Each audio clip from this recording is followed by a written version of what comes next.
আসসালামু আলাইকুম। নতুন কয়েল কিভাবে সেটিং করতে হবে সেটি ভিডিওর মাধ্যমে আপনাদেরকে দেখাবো এবং এটিও দেখাবো যে কয়েল কিভাবে টেকসই করতে হয়। এই ভিডিওটি সম্পূর্ণ দেখুন, তাহলে আপনারা কাজ শিখতে পারবেন। সর্বপ্রথম আমরা কাটিং প্লাস দিয়ে কয়েলটি কেটে নেব এবং এটি গুনে দেখব এখানে কয়টি গেজ তার আছে। গেজ তার না গুনলে আমরা নির্বাচন করতে পারবো না এখানে কিভাবে কত আরপিএম দেওয়া আছে। কোম্পানি যেহেতু নিজের ইচ্ছামতো নিজের নির্দিষ্ট নিয়মে ফ্যানের ওজন দেখে পরিমাপ করে যে গেজের তার ব্যবহার করেছে, ঠিক আমরা সেই গেজের তার এখানে ব্যবহার করব। তো বন্ধুরা, চলুন দেরি না করে শুরু করা যাক। এখানে ইনসুলেশন পেপার আমরা পরিমাপ করে কাটবো এবং তারপরে এখানে ব্যবহার করব। তো বন্ধু, এখানে পরিমাপ করে কাটতে সবাই পারে। তো ইনসুলেশন পেপার কিভাবে কাটতে হবে এটা ভিডিও আমি না দেখে সরাসরি কেটে নিয়ে আসার পরে আপনাদেরকে দেখালাম। তো আমরা এইভাবে সমস্ত জায়গায় দেব। ইনসুলেশন পেপার সেট করা হয়েছে। বন্ধুরা, এখান দিয়েই লিডের তার আসবে, তাই আমরা এখান থেকেই কয়েল বাঁধা শুরু করব। এখান থেকে লিডের তার আসবে, এখান থেকেই আমি কয়েল বাঁধা শুরু করব, যাতে আমি এখানে লিডের তার জয়েন্ট যাতে সঠিকভাবে দিতে পারি। তো বন্ধুরা, এখানে আমি 35 নম্বর গেজের তার ব্যবহার করতেছি। আপনারাও 35 নম্বর গেজের তার ব্যবহার করবেন, এতে কয়েল টেকসই হবে বেশি দিন। বন্ধুরা, এখানে গেজের পাকটা হবে ক্লকওয়াইজ, অর্থাৎ এখানে ঘড়ির দিকে পাক দিচ্ছি। এরপরে পাক দেব ঘড়ির উল্টা দিক।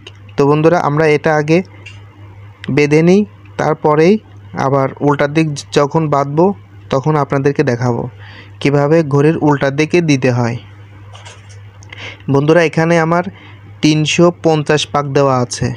350 পাক দিতে হবে কিভাবে, যাতে আমি এখানে ভুলে না যাই, তাই এখানে আমার খাতা ব্যবহার করতে হবে, 3টা দাগ দিতে হবে। 350 পাক দিলে তো এখানে আমার একটা বাঁধা শেষ। এখন অপরটি বাঁধবো এখানে ঘড়ির উল্টা দিকে। দেখুন, এখানে ঘড়ির উল্টা দিকেই যাচ্ছে। তো বন্ধুরা, এভাবেই আপনারা কয়েল বাঁধবেন। তো আমি কয়েল বাঁধছি, আপনারা দেখুন।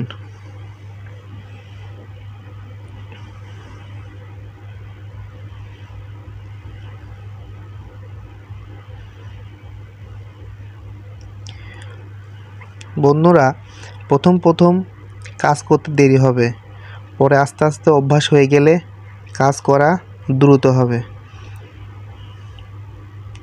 বন্ধুরা দেখুন, ওটা শেষ। আমরা আবার ঘড়ির সোজা পাশ যেটা ছিল সেটা শেষ। এখন আমরা ঘড়ির উল্টা পাশ দেব।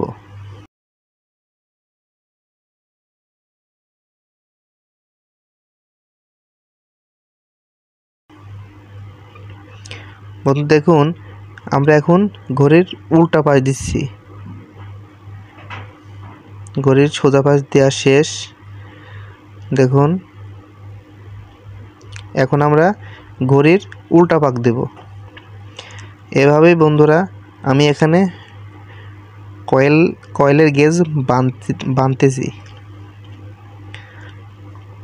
আমরা এভাবেই কয়েলের গেজ বাঁধতেছি।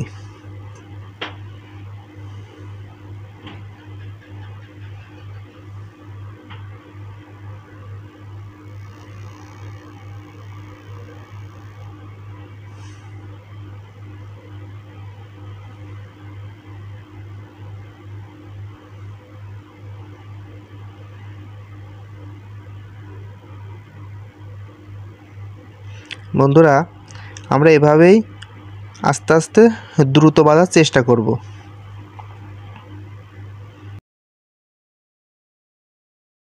আমি এখানে বাঁধতেছি এবং খাতাতে লিখতেছি, যাতে আমার এখানে কোনোটা ভুল না হয়ে যায়। আমরা 100টা করে কয়েল গেজ দেব এবং একবার করে দাগ দিব, যাতে আমার এখানে ভুল না হয়ে যায়। বিভিন্ন ধরনের চিন্তা মাথার মধ্যে এসে আমাদের কয়েল বাঁধা ভুল হয়ে যায়, যাতে এখানে ভুল না হয় ঠিক সেভাবেই আমরা কাজ করব এবং খাতা ব্যবহার করব, যাতে খাতায় দাগ দিয়ে আমরা কয়েলের মাপগুলা অ্যাকুরেট রাখতে পারি, যাতে আমার এখানে কাজ মিস না হয়ে যায়, যাতে ফ্যানের বেগ নষ্ট না হয়ে যায়, বেগ যাতে কমে না যায়।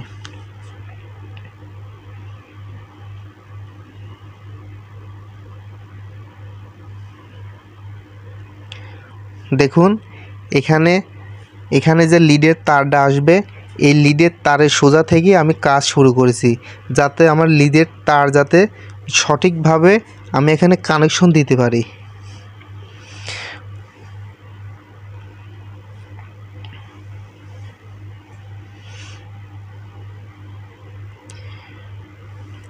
এবং যাতে তার যাতে বেশি দেওয়া যায়, গেজ যাতে বেশি দেওয়া যায়, যাতে ডিস্টার্ব না হয়, এর জন্য আমরা খোঁচানোর জন্য কোনো কিছু ব্যবহার করব, যাতে কয়েলটা নষ্ট না হয়ে যায়। তো বন্ধু, আমার এখানে কয়েল বাঁধা শেষ। এবার এখন আমি এখানে তার কেটে নেব এবং কিভাবে কয়েলটার যত্ন নিতে হবে এটাই বড় বিষয়। কয়েলটা তো আমরা গুনে নিয়ে সঠিক মাপে তো বাঁধলাম, এবার কয়েলটাকে কিভাবে যত্ন নিতে হবে সেটি আপনাদেরকে দেখাবো।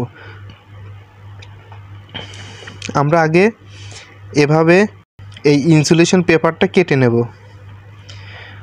বন্ধু দেখুন, আমি এখানে ইনসুলেশন পেপার কেটে নিয়েছি। এবার দুই কয়েলের মাঝে, বন্ধুরা আপনারা অবশ্যই মনোযোগ সহকারে দেখবেন, এখানে দুই কয়েলের মাঝে এই ইনসুলেশন পেপার কেটে কেটে দিতে হবে, যাতে যখন কয়েলটা গরম হয় যাতে একত্র না হয়ে যায়। যখন কয়েলটা ওভার হিট হয়ে যায়, অতিরিক্ত গরম হয়ে যায়, তখন এই কয়েলের উপরে ইনসুলেশন যেটা আছে এটা যাতে পুরো নষ্ট হয়ে যাতে দুইটা একত্র না হয়ে যায়, তাই এই ইনসুলেশন পেপার মাঝে দেওয়া হচ্ছে। আশা করি বুঝতে পেরেছেন। তো বন্ধুরা দেখুন, এভাবে আমি সমস্ত জায়গায় ইনসুলেশন পেপার দিয়ে দিলাম। এবার আমার এখানে কাটাকাটি শেষ। এবার আমি এটা ধাক্কা দিয়ে ভিতরে বসায় দেব।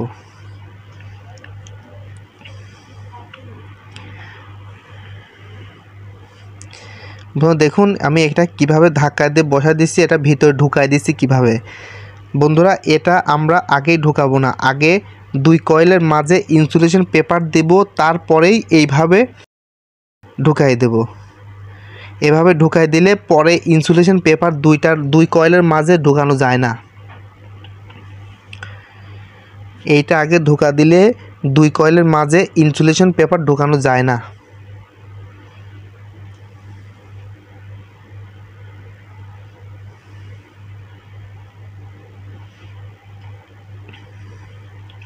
বন্ধুরা দেখুন, আমি যেভাবে একটা ঢুকালাম ঠিক একইভাবে সবগুলো ঢুকালাম, যাতে ভিডিওটা ছোট হয়। দেখুন বন্ধু, এখন চাইলেই কিন্তু ইনসুলেশন পেপার দুই কয়েলের মাঝে ঢুকানো যাবে না, তাই আমরা আগে আগে ইনসুলেশন পেপারটা ঢুকাই নেব। বন্ধুরা আমার এখানে ভিতরের স্টার্টিং কয়েলটি বাঁধা শেষ।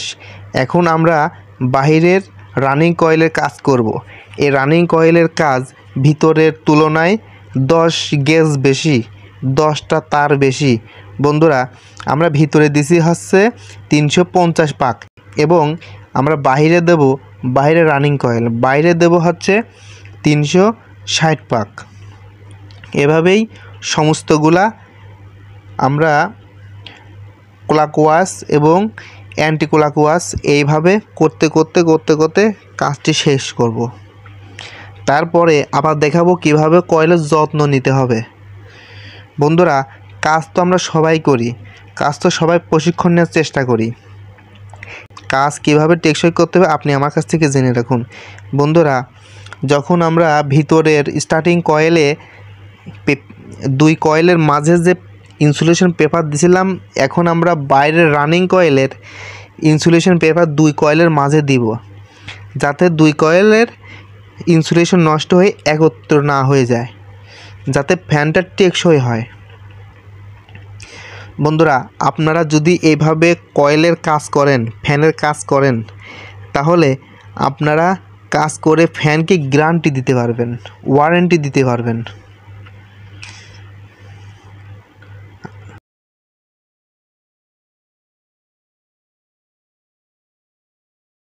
বন্ধুরা আমার এখানে বাঁধা শেষ। এবার আমি ইনসুলেশন পেপারটি কেটে নিচ্ছি। কেটে নিয়ে কিভাবে এটি সেভ করতে হবে সেটি দেখাবো। আমার এখানে কাটাকাটি করা শেষ। এবার কয়েলকে কিভাবে সেভ করতে হবে সেটি দেখাবো।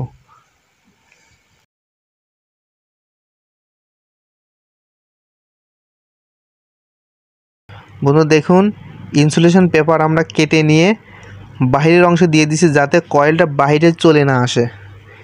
বাইরে প্রাচীর দিয়ে দিচ্ছি, ইনসুলেশন পেপার দিয়ে বাইরে প্রাচীর দিয়ে দিচ্ছি যাতে বাইরে কয়েলটা চলে না আসে। বন্ধু দেখুন আমার এখানে সমস্ত জায়গায় প্রাচীর দেওয়া ওকে হয়ে গেছে।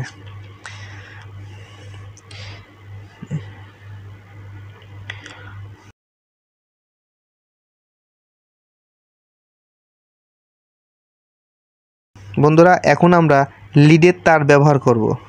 লিডের তার আমরা 4টা ব্যবহার করেছি, যেহেতু কয়েল থেকে আমরা 4টা মাথা পেয়েছি তাই আমরা এখানে লিডের তার 4টাই ব্যবহার করব, যাতে ক্যাপাসিটর লাগানোর সময় আমরা সহজেই ক্যাপাসিটর লাগাতে পারি। বন্ধুরা এখন আমরা স্যালো পাইপ ব্যবহার করব। এই স্যালো পাইপ ব্যবহার করার কারণ হচ্ছে এই স্যালো পাইপ কয়েলের যে গরম হয় এই গরমেতে স্যালো পাইপ পড়ে না, আর স্যালো পাইপের সাথে বার্নিশের যে কানেকশনটা এর খুব সুন্দর হয়, তাই আমরা কয়েলের সবসময় স্যালো পাইপ ব্যবহার করব। বন্ধুরা দেখুন আমি এখানে স্যালো পাইপ ব্যবহার করেছি। এবার স্যালো পাইপ ব্যবহার করা হয়েছে, স্যালো পাইপ ঢুকাইছি। এখন আমরা লিডের তার স্যালো পাইপের মাঝখানে জয়েন করে দেবো, যাতে স্যালো পাইপ জয়েন্টের উপর দিয়ে চলে যায়। বন্ধুরা এখানে এত সুন্দর করেই ঝালাই করতে হবে যাতে এখানে কয়েলে যে গরম হয় এই গরমেতে যাতে এই ঝালাইটা যাতে নষ্ট না হয়ে যায়, সেদিকে লক্ষ্য রেখে আমাদেরকে ঝালাই দিতে হবে এবং বেশি পরিমাণ রাং ব্যবহার করতে হবে।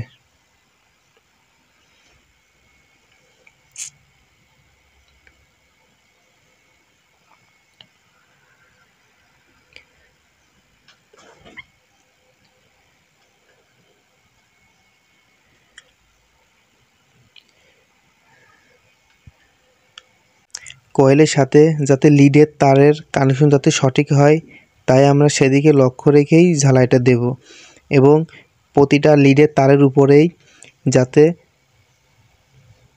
কয়েলের যে গরমটা আছে এই গরমটা যাতে লিডের তারে না লাগে তাই আমরা এখানে স্যালো পাইপ ব্যবহার করব। এভাবে ঘোরায় ঘোরায় তারটা ঝালাই দিতে হবে যাতে ঝালাইটা সঠিক হয়, যাতে ঝালাইটা মিস না করে। বন্ধুরা দেখুন এভাবে ঠিক 4টা লিডের তারই আমি এখানে ঝালাই দিছি এবং তার উপর দিয়ে স্যালো পাইপ দিছি। এখন বন্ধুরা এখানে আমি বেঁধে দেব, এমনভাবে বাঁধবো যাতে কয়েলটা সমস্ত কয়েল যাতে একত্র হয়ে থাকে। একত্র হয়ে থাকলে সে কয়েলে বার্নিশটা দিতে সুবিধা হবে, এবং কয়েল যদি ছাড়িয়ে থাকে তাহলে সেখানে বার্নিশটা সঠিকভাবে দেওয়া যায় না। যেহেতু আমাদের প্ল্যান করেছি যাতে কয়েলটা বেশি দিন টেকসই হয়, তাই আমরা এখানে কয়েলটা বেঁধে দেব যাতে কয়েল বেশি দিন টেকসই হয়, যাতে বার্নিশটা সঠিক করে দেওয়া যায়।